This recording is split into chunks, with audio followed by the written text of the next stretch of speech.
බුදුවරු කොහොමද පැහැදිලි කරේ? අචින්තිතම්පි භවති චින්තිතම්පි විනස්සති.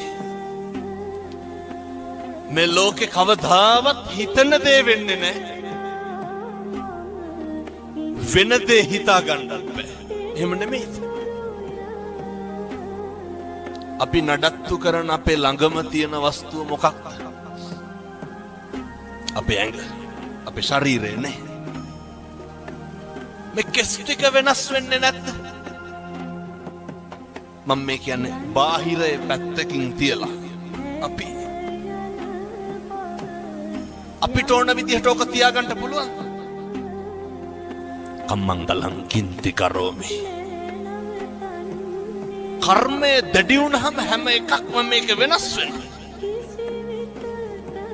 මතක තියාගන්න. දල්ල කඩි කාලා මිනිස්සු මැරෙනවා, නයි කාලා බේරෙනවා. එහෙමයි.